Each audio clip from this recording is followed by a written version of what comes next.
เนี่ยขอเธอเข้ามาเหตุผลจะมีแล้วถ้าไม่ไปนำจะมาซ่าไหนละขอบใจอาจารย์ถึงตั้งแต่ที่ว่ามาซ่าเกือบปีไปแล้วไม่มันจะมีว่าทำอะไร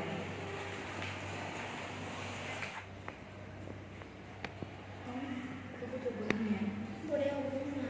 ที่มีบุญเฮียนเบื้องบอกที่หน้าในอาจารย์สิ่งการบ้านไหนมาเล่าอะไร หามีวิธีหรอกยาก อ่านบนเฮียนอาจารย์กับมดสมีเลยสำหรับการภาคที่อาจารย์เคยว่าไปหันไหนบ้างอาจารย์ที่สิทธิมาของนักศึกษาทุกคนเบิ่งบนเฮียนไว้ในเรื่องเลยขอทุกคนโชคดีวันนี้เห็นเพื่อนสนิทนะอาจารย์ไปเข้าใจอาจารย์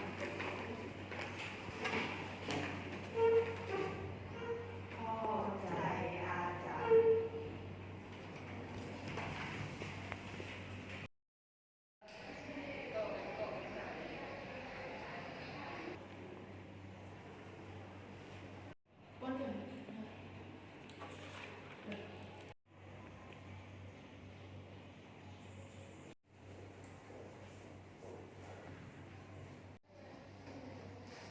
อธิษฐาน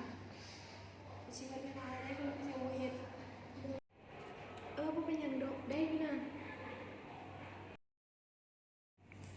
สำหรับคะแนนการภาคของเขากำเนิดออกมาเด้อ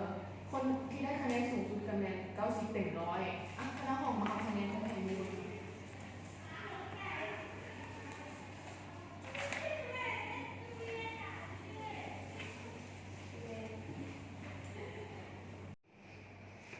ได้ข่อยไปได้40คน นี่ก็ได้50ข่อยยังได้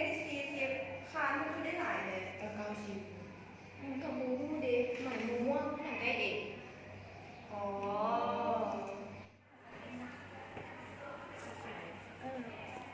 แปลกว่ะได้หลังคามคือได้คะแนนสูงเนี่ย แหละเขาก็ว่ามันแปลก มาซ่ากับมาซ่าเมื่อนั้นสิ่งกับเราตั้งใจคิด แม่นเพื่อนเขามาอยู่ทุกมื้อคนยังได้40เลย พอไม่ได้ก็50เฮ้ยไม่อยากได้คืออยู่2คน อาจารย์น้องเห็นแล้วเด้อคะแนนที่ออกไปนะตามที่เรารู้กันนั่นแหละกินน้ำกินอะไรอาจารย์เข้าใจอาจารย์หลายเด้อสำหรับคะแนน บุกเป็นอย่างถ้านากัดตั้งใจเรียนมีอะไรสงสัยอาจารย์คุณหนูเรียนที่ภาษาอาจารย์น้องเก่งคณิตากับอาจารย์นุชาอยู่กัน2 คนนะคะธิดานะยืนส่งแก้คะแนนให้อาจารย์นุชา เป็นเรื่องแค่สมอง ไม่เห็น เดี๋ยวเราถามนักศึกษา น้องพายมาดูจากตรงนี้ น้องเคยเห็นไหมจ๊ะน้องเคยเห็นหรอเดี๋ยวจัดก่อนดูก่อนโอ้เรื่องแค่ตรงนี้นะมันก็เป็นเรื่องน้อยๆเลยในหนูคิดแบบนี้ นั่นน้องแจงปล่อยไว้บ่ได้เลย บ่ได้จัดบ่อยไว้บ่ได้เรื่องมีแต่ว่าอาจารย์สิไปลงกับบรรดาคณาจารย์แล้วว่าสิแก้ไขกับปัญหานี้จังไดก็ขอบใจพวกน้องด้วยที่ว่ามาบอกอาจารย์เกี่ยวกับเรื่องนี้วางใจได้เด้อ หนูเข้าใจเลยอาจารย์ เข้าใจอาจารย์ ใจอาจารย์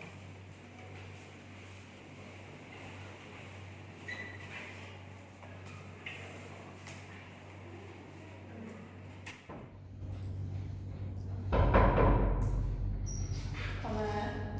อาจารย์ได้เล่ามามีอย่างบ่ มาเดินก่อนเดี๋ยวจะเข้าสาย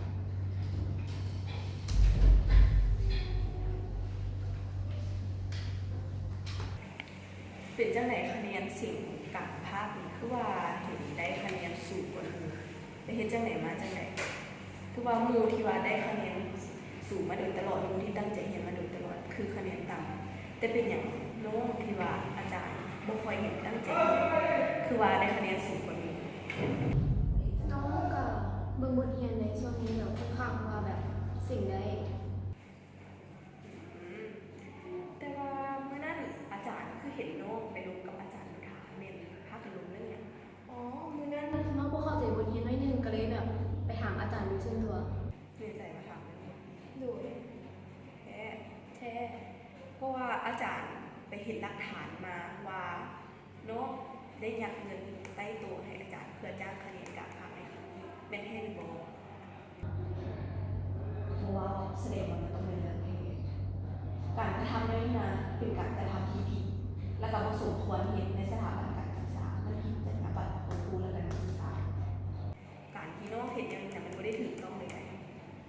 ในกรณีของน้องยังโชคดีอยู่ที่อาจารย์บ่ได้เอื้อนผู้ปกครองอาจารย์เอื้อนน้องมาลงในส่วนตัวแต่ว่าอาจารย์จะมีการตัดคะแนนของน้องให้น้องไปอัปเกรดใหม่แล้วก็ตัดคะแนนคุณสมบัติของน้องเพื่อให้น้องได้สำนึกถึงพฤติกรรมที่น้องเห็นในครั้งนี้ว่ามันไม่ถูกต้องกับเหมาะสม ดูเข้าใจอาจารย์ แต่ว่าครั้งต่อไปน้องจะมีดี